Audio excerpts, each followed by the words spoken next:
Hey everybody, welcome back to the channel. We really appreciate everybody tuning in on all our training videos here. If you would please take the time and hit that bell to receive all our notifications, and please do not forget to subscribe to the channel. Okay, that way you get notified and when we get new content on here and so forth. Okay, so the floor looks wet because it is.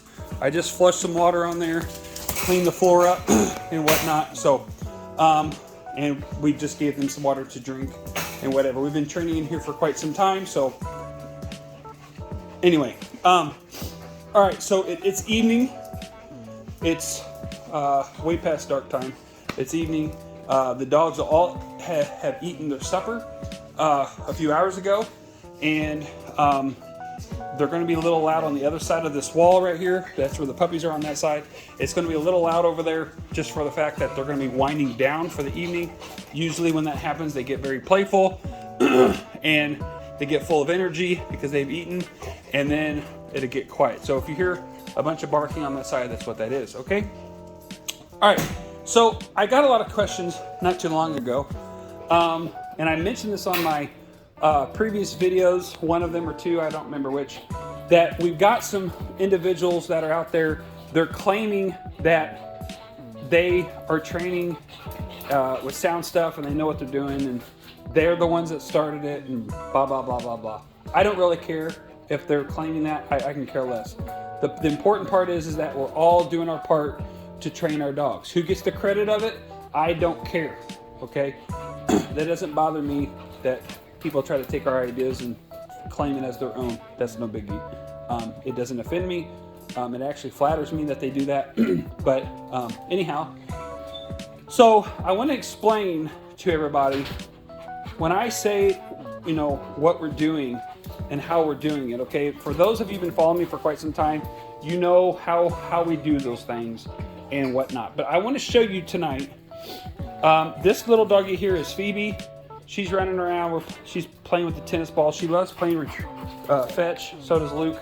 This is Luke, by the way, this bigger dog right here. Okay, they like playing fetch. They love playing, these dogs love playing together. This is Luke's crate right here. This is Phoebe's crate right here. And the other dog next to Phoebe's crate was little Trudy. Trudy has left me. She went to her new home. And Phoebe's leaving at the end of the week. And Luke potentially will be leaving me soon. I get questions a lot. Do you get attached to these dogs? Is it hard for you to see them go? Yeah, it's extremely hard for me when they leave because I get very attached to them. They all got different personalities, which is really what I like the most.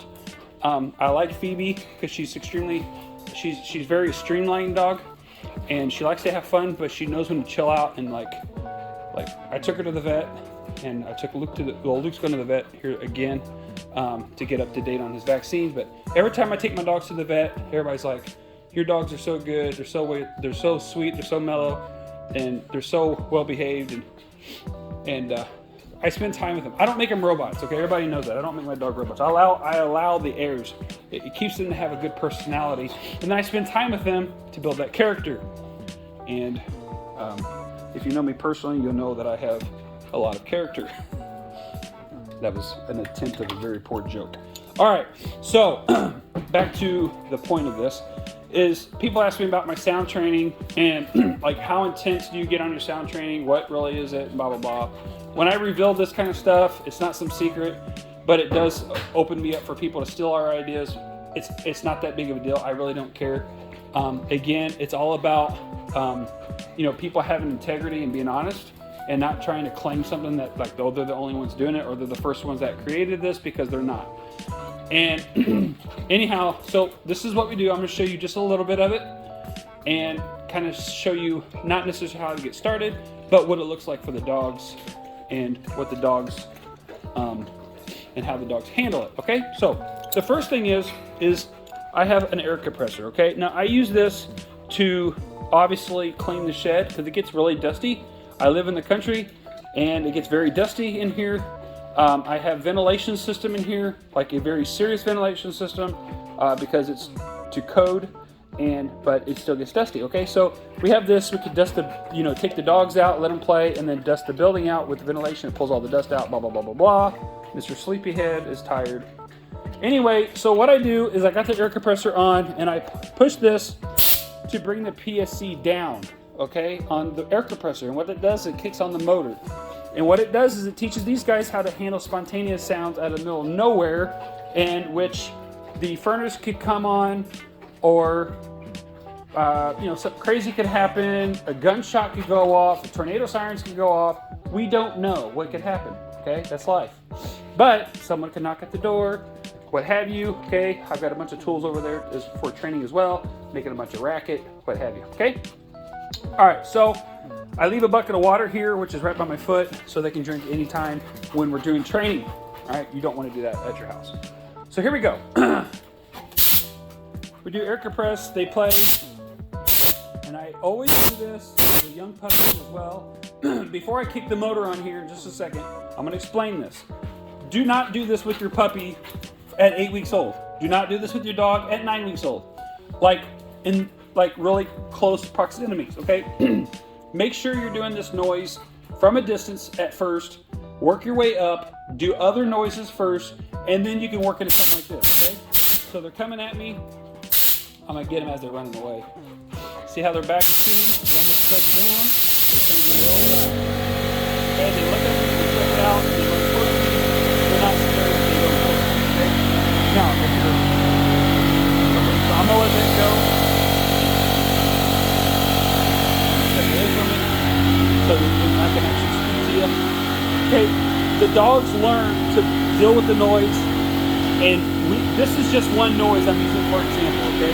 We have multiple different things that we use for noises. The air compressor is just one, all right? This is what's very important when you get your puppy, you get your 8-week-old puppy, and, okay, it finally kicked off. You get your 8-week-old puppy, go home. What do we always say? We get the puppy, we spend time with the puppy, all right? Get them used to their atmosphere, okay? So you get your puppy home, you get them out of the vehicle, you take them right to the spot where you want them to go potty, to do their business, okay? Weather permitting. It's not, you obviously don't want to go out there and stand in a blizzard, but weather permitting, you go out there and you get them out there to go potty where you want them to go. Give them some time to get acclimated to the backyard, but you don't want them to have too much freedom, okay? Number one problem that people start with is they give their dogs too much freedom. If you're having problems training your dog, it's probably because you gave them too much freedom. If they don't listen to you, too much freedom. If they're tearing things up, too much freedom. Okay? They get too much freedom, they get bored, and they destroy things. That's how that starts, okay? Now, so you take him back, you take him inside, this is the setup that you need to have, not this specific setup, I'm gonna explain it. You have the crate, okay? I got my supplies above the crate. You have the crate, okay? The crate is by the door that they're gonna go out the most, okay? So if they're gonna go out the back patio or back to the backyard, you got a patio door there, okay? Hey. Okay, and they're gonna go out there, then slam on the brakes. And the crate is by that door. If they're going to go through the garage, have it, and they're going to go through a breezeway or whatever, have you, okay? They're in the breezeway, what mind you. Have it by the door the closest. It's going to be convenient for you, and it's going to be good for the dog so that they're not walking through the entire home to get to the door and they have an accident because they drop it right there at the door and then they do their thing. Okay, they potty or do their business. Second thing, along those lines, you want to have 2 separate commands for potty and for doing your business. Do not give your dog one command to go potty. So if you say potty to go potty and you say potty to go do your business, like to go poop, okay? That's going to confuse the dog. Eventually they'll catch on. But what happens is you're saying potty, and because you're trying to speed them up, and then they go potty, and then you're saying potty because you're in a more of a hurry, and you want them to have a bowel movement, and they're looking at you like, what are you talking about, stupid? I don't know what you're trying to say. Now over time they learn because you say potty, and you give them a treat or whatever, and you say poop, and they finally go, and they finally catch on. But it causes issues. They don't get it, okay? If you put 2 commands with it, they learn what the 2 commands are really quick. And then what ends up happening then is that you could actually, it's a benefit for you because you can say go potty, they go potty, and then you can say do your business, and then they do their business. It's very, very simple and very, very easy, all right? Hang on, we just had someone go potty here, so let me get a little cleaner on the floor. All right, now, all right, so you got 2 different commands for the potty, do the business, and that's kind of what I say. Potty's the obvious, do your business is the obvious, I hope. Then you get them acclimated to the house, okay? Do not let them have liberty in the entire home. Don't give them a bunch of freedom to run throughout the house, okay? Not good. Again, too much liberty. Limit them to the kitchen, limit it to 1 room. Do not let them sleep with you. There's other reasons for that. There's exceptions to that is what I'm trying to say, okay? So they sleep in their crates and you can play music for them. There's nothing wrong with that. And I shut the lights off. I actually train my dogs to be sensitive to light. So like when I shut the lights off, it means something. When the lights are on, it also means something. Basically, be awake when the lights are on, go to sleep when the lights are off. That's how we train them, okay? I've done it since I've been a little boy, that you shut the lights off, turn the lights on. All right, now, you limit their access to like just the kitchen or what have you. Again, not too much liberty. Now, if your puppy's 8 weeks old, they cannot have too much time in the crate. They're gonna have accidents, right? All right. Now, you would think what I'm about to say is a duh, but to many people, this is not a duh. Okay, so I'm gonna say this for those that did not understand that this is how it works. If your dog is 2 months old and you add 1 to that, because that's the rule of thumb, it'd be 3 hours, all right? So 2 months, you take their age, you always add 1 to their age in months, so that's 3. Okay, so 2 months old, you add 1, that's 3. Simple math, okay? That's roughly how long they can hold their bladder. Again, it's not science, but it's not a fact, it's a theory, but it's a guide, like a little guideline, okay? If you got them in there for an hour and you take them out of that crate for an hour. Now again, this is the duh, but I would think that people would understand this, but some don't. That's why I'm saying this. If you got them in there for an hour and the total number is 3 that we're aiming for, okay? And you bring them out of there for an hour and they play in here for 2 hours, that's a grand total of 3. What do we have to do? You don't put them back in there for another 2 hours because they were only in there for an hour. Okay, that doesn't work because when they go in there, they're gonna have an accident. You gotta take them outside. All right, let me repeat myself. The total time of there and here is the same number. Okay, so an 8-week-old dog, 2 months old, plus 1 equals 3. A guideline of 3 hours. That equals the crate and inside the home. It could be 1 hour here, 2 hours there. It could be 2 hours there, 1 hour here, 3 hours here, 3 hours there. But it cannot be 6 hours here or 20 minutes here and 4 hours there. Okay? It has to be the 3 hours. And then as they grow, you want to go for a walk? And as they grow, based off their age, you have that guideline to go off of, okay? Now, another duh, but I can't just assume that everybody knows this, so that's why we go through this, and I say duh, I mean it like, I don't mean it to just be disrespectful, I say it in a way that, to me, it's a given, or more or less like, that I do this all the time for me, that to me, I this is what I always do. You perhaps don't do this and don't understand this. Okay, so here's the water bowl and the food bowl. If you notice, there's no food in it and there's no water in it, okay? They are timed of how long they can eat, and then they're given their water. Secondly, after they eat, they go outside to do their stuff, they come back inside. There's no water in there, okay? Now, if we're training in here, because I'm training the dogs, it's a total different situation. I've got a separate food bowl that a water bowl that they know that they can drink out of. But when they're eating and drinking and not in a training situation, they have no access to water, okay? if you give them water and you stick them in here, okay, water plus confinement, okay, that equals potty in the crate. You know what I'm saying? Okay, so if you give them water and you stick them in there for 3 hours, you're going to have a mess, all right? So you give them water, okay? An 8-week-old puppy, they wake up at 7 in the morning. You've done taking them outside to go potty. You've taken them outside to do their business. They've got their exercise. You train them. You play. Now you're back inside. Okay. If you leave water there and they drink it and they go right back in there, you're going to have a mess on your hands. All right. So if they go outside, they go potty, they do their business. You bring them back inside. You go back in here. Do not give them a drink before they go in there. Make sure their bladder is completely full.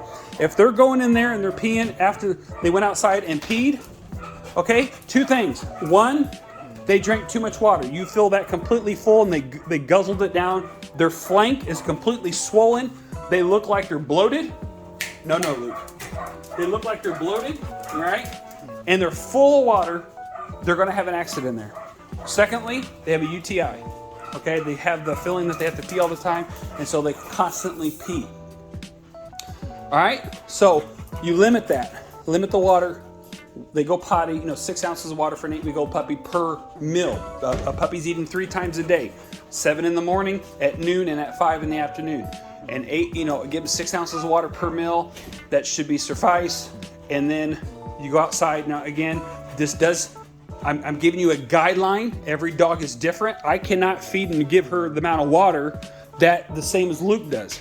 I mean, big difference here. Big dog, little dog, okay? We have to understand that, all right? Luke does not eat. He eats way more than she does. Okay, she's an American-style lab in build. She took after her mother. She's going to be smaller framed. Luke is an English lab. He's a lot bigger of a dog, okay? So I can't expect them to both be treated the same, all right? So there's, their exercise is the same as far as how we do it, but the amount of time is different because the need's different, all right? All right, so we've got the dog in there. We've got him comfortable. We've got everything set up how we need to do it. We've got a time schedule figured out, and now it's getting you and the puppy on a scheduling. You picked out their name, and you're doing your training. Sit, come, stay, heel, down, and you're trying all your different things like that. Okay. Then you can go to the kitchen, and you can grab some pots. I'll put that up there because they're gonna grab it. You can grab some pots and from a distance start making some noise with your pots. Just grab the wooden spoon or the spatula or a metal spoon, metal spatula. You really want that leash, don't you? You want to go for a walk. And you can start making small noises from a distance, okay? And it's just as simple as this. You grab your bowls like this in my hand, see this? All right, and you can start making noises.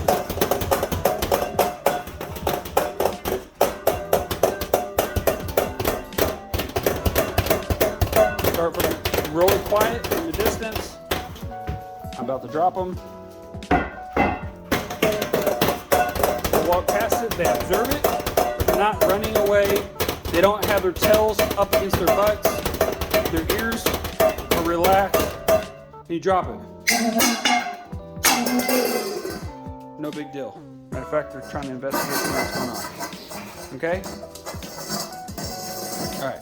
Can I have my bowl back, sir? Thank you. Thank you. Thank you. All right. You make a bunch of noise, nice and quiet from a distance. You could smack on the wall in my situation. Noise is huge, okay? Now, you just keep working that up with your puppy. And then you can go outside. Everybody's seen, we've got chainsaws, okay?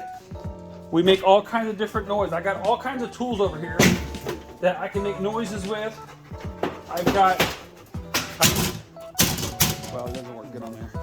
I've got these old license plates that it's kind of whatever, but it works.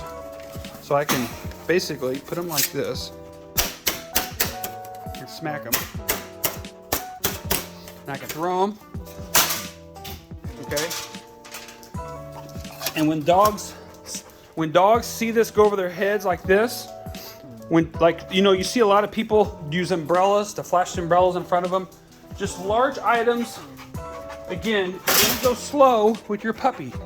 8, 9, 10-week-old puppy, you're going really slow, taking your time. Remember, I've said this, I don't know how many times. You can always go too fast. Always go too fast. But you can never go too slow. All right? You can never, ever go too slow. Take your time. Have fun. Okay, so the puppy's acclimated to the home. You're having a great time. You got your 7. Like on these dogs here, they're 7. Like she eats at 7 in the morning and 5 at night. They're no longer eating 3 times a day. Okay? She's, I forget how old she is. I think she's 6 months old. And Luke is 9 months old. And they're eating twice a day. They don't eat 3 times a day anymore.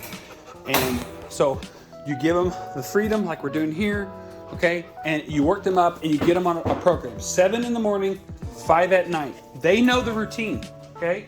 They know they're gonna be able to come out here and exercise. She lost her ball. Did you lose your ball? Here, I got another one for you. Right here, right here, right here. Here, I got another one. Hold on, hold on. I got in the supplies. We got another one. Hold on. Here we go. Plenty of tennis balls. Don't try to get 2 of them. Okay, and it's just having fun with your dogs, guys, okay? Very informative video. It's very simple, and everybody's been asking me, you know, all the sounds that we do, you know, how real is it? You know, how much time do you spend doing it? We play sounds for these dogs as much as possible, okay? When you're an 8-week-old puppy, you start out real quiet, all right? And then you work your way up. And then you just keep increasing it, okay? The audio sound that you get, or an automated sound, however you want to state that, it can only do so much as like a real air compressor, because it puts off a vibration. And animals, they respond to vibrations, all right? So you got to have something that they can respond to. That's why I like to use shotguns, because it puts off a vibration, it puts off a recoil that they can sincerely, they can sense that, they can feel it, okay? It's very real, it's very intense for them, and so that's why we use that, okay? So many of you guys have seen my mule, my Kawasaki mule, not the actual animal. I don't have an animal mule, but we use the machine, the vehicle, the UTV, to get them used to the vibration, driving around in it, and stuff like, and such as things of that nature. We give them vehicle rides. I can't tell you how many rides these guys have been on. I'm talking not only in the UTV, but outside the UTV in my actual normal vehicle. I got a Suburban, and I give these dogs rides all the time. I can't tell you how many hours they've been in my vehicle, and I've been giving them rides, okay? So, again, take your time and have fun with your dog.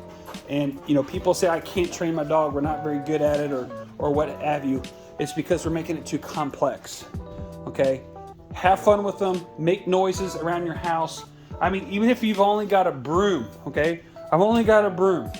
Go through the house and we'll let them see you sweep, okay? See how she just looked at me? I'm just sweeping and sweeping, sweeping. It doesn't bother them. You know, it teaches them that we're not gonna hurt them. There's nothing to be worried about. You know, I might be cleaning the house, I might be dusting this, I might be doing that and other. I want to be able to sweep without them interfering, and so forth, okay? So, the other thing is you can, oh, that was a bad idea. I just threw everything I swept off the floor, and it flung onto the wall. Gross! I don't know what's on here, but that's disgusting. I'll have to get a towel to wipe that off.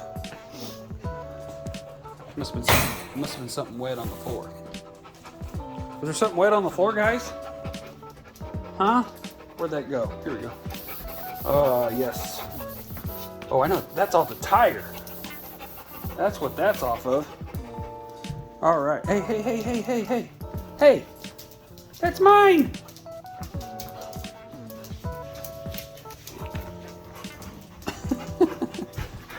He took my towel. All right. If you have any questions, please don't hesitate. Send me a message. You can find my contact information through Facebook, okay? Van Waters Labs through Facebook. Go over to there. While you're there, go ahead and like it, the page. And then I have my email information there and my phone number. You can message me through Facebook Messenger as well. Please subscribe to the channel. Please share this video with everybody you know, okay?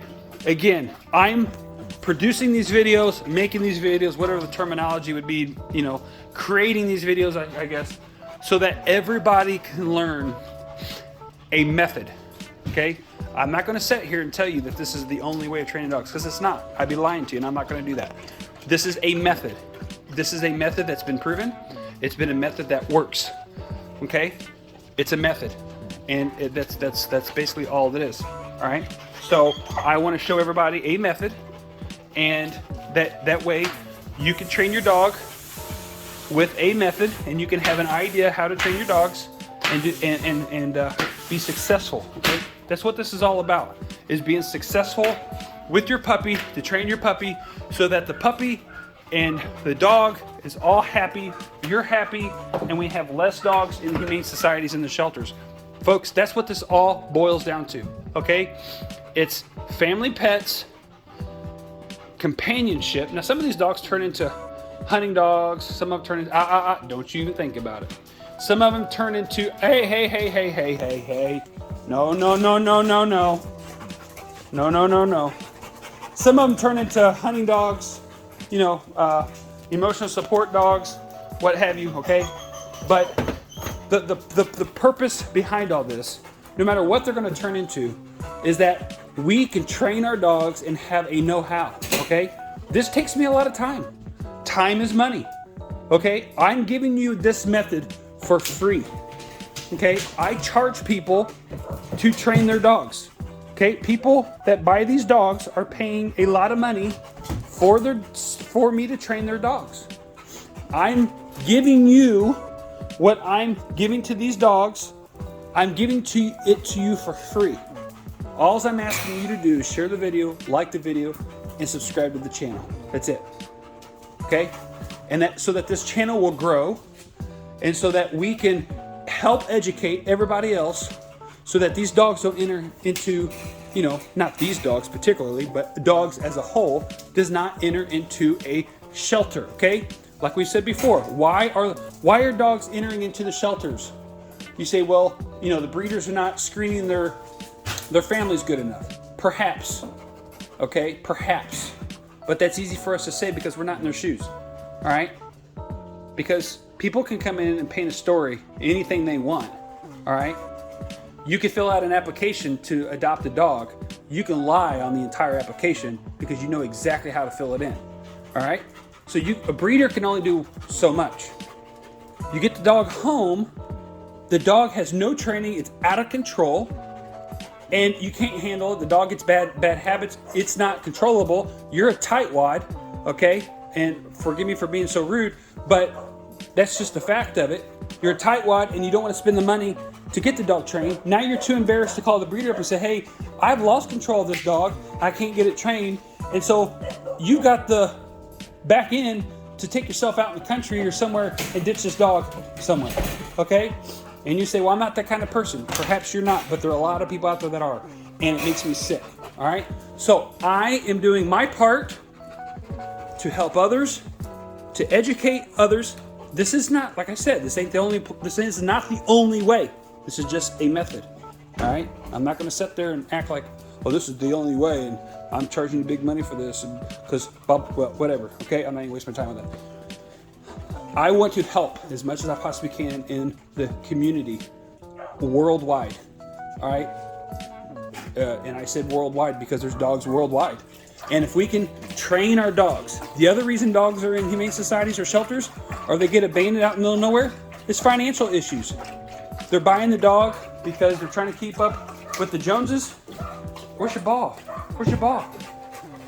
They're trying to keep up with the Joneses, and they find out that financially they can't afford it, okay? So they go and they find the cheapest dog that they possibly can find. They buy the dog, they get it home, they find out that that dog is a lot more expensive than I thought, and I should never have adopted the dog, because now we've got issues either health-wise or they lost their job, one manner or another. You know, bad things happen to good people all the time, and now the dog's on the ditch, or in the ditch, or into some shelter. Okay, so, and I'm sure there's other reasons that I'm not mentioning that are out there, which I'm sure there are. So forgive me if I didn't cover all of them, but those are two that cover a big, broad spectrum. So we're trying to do our part to educate, to help you train your dog. So I'm only asking you to subscribe to our channel. I really would appreciate that in return. Okay. Again, if you have any questions about training, get a hold of me, email me, text me, message me. I don't care how you do it. I have so many people messaging me on a daily basis, asking me to do videos. So that's what this video is about. And I'm trying to do all of them that I possibly can and post them as fast as I can, okay? And again, I appreciate everybody doing their part to train their dogs, and I'm giving to you this information for free. So let's do our part together and help each other out. I can show you a method of training. You can train your dog, or you can just decide to say, hey, you know what? Maybe owning a dog is not my thing. I've had families tell me that. They finally realize that, you know what? We're not dog people. And keeping up with the Joneses is no longer our priority. And I salute them kind of people. I respect that 100%. Because let me just give you an idea. To feed this guy right here a year, depending on the type of food that you're using, you're going to be spending $1,200 a year just to feed him. Okay? To get him vaccinated, you go to the vet to vaccinate him, you're $50, $75. I spent $150 on her today. Not today. When was that? Just yesterday, maybe? I'm getting lost on my days. But Phoebe, no, don't jump there. And I spent $150 on her at the vet, okay? And you go to the vet, $150 here, $200 there, $300 there, depending on what you're getting done, and depending on what city you live in. All right, it adds up. By the time she is 6 months old, or by the time he is 6 months old, will have gone to the vet at least 12 times. So if that's, say, $1,000 a piece, that's $1,200, okay? And that's just, you know, I would assume you're going to be spending $2,500 in the first year on vet bills. Okay, that's with no complication. That's routine vaccines, routine dewormers, routine this, grooming, you know, what have you. That does not include boarding. So you're looking at just in food and vaccines and just caring for the dog. This does not include training. Just the first year, you're going to have roughly around $3,500. That doesn't even include buying him or adopting him, however you want to term it out, whatever terminology you want to use. You could, you know, whatever. A good quality puppy these days is running you about $2,000. Okay? So in your first year, you have $5,500 of owning this dude right here. Okay? He's a family member. He's a very important part of families. She is a family member. Okay, they bring so much to our lives. Okay, but we have to understand there's a financial liability. Okay, and it is what it is. So $5,500 for your first year. That's if everything's normal. If he gets hurt and he has to have a hip replaced, that's $1,500 to $2,500. Again, it depends on where you're getting this done. $1,500 to $2,500 per side. It could be up to $3,500. I heard per side. Especially with the cost of things going up these days. So that's $7,000 at most on the dog, okay?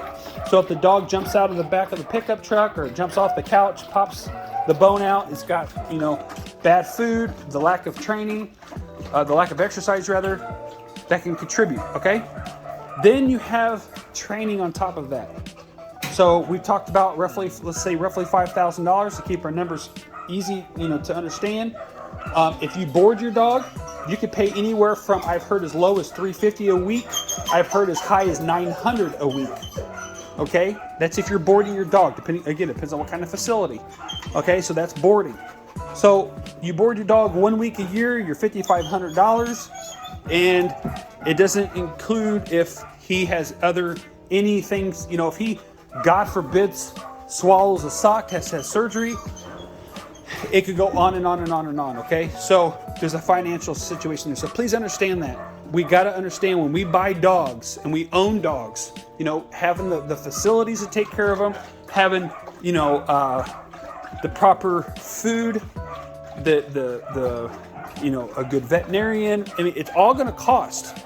And then we haven't even talked about training, the expenses of a trainer to have that. Some trainers is $60, I've heard as high as $120 an hour, depending if they're coming to you or if you're taking them to their facility. They could be anywhere between $60 an hour. I've heard as cheap as $50 an hour. Most of them do per hour, or well, most of them do per hour. If you purchase a dog like through someone like myself, a training facility or a breeder that trains, like Luke, you know, his training, I'm just going to ballpark you guys on this. You could get a dog somewhere like Luke, and I'm taking figures nationwide. It'd be about right around 6,000 to 7,000. Okay, that's an average, because the East Coast is a little bit more expensive, and then you get in the Midwest and you go out to the West Coast, it gets a little more expensive. So I'm trying to average that out and be very realistic. There is some people on the East Coast, they do what I do, exactly how I do it, and they're like $20,000 for the same dog sitting right there. Okay, Phoebe,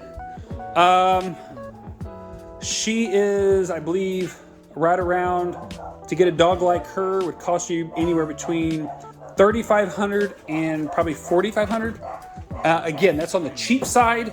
Again, people on the East Coast would probably be around $15,000 on her. Again, that's not really realistic for most of us. Not even for, well, I've spent that much money on a dog, so I can't say it's not realistic for me, but totally different scenarios. But anyway, so I hope that's helpful for everybody. I try to answer most of your questions that y'all been sending me. I hope that's helpful. I said a lot of information on this video. I try to show the dogs running back and forth to kind of keep you entertained while I'm talking. And again, most of an informational video. I'll put that on the title.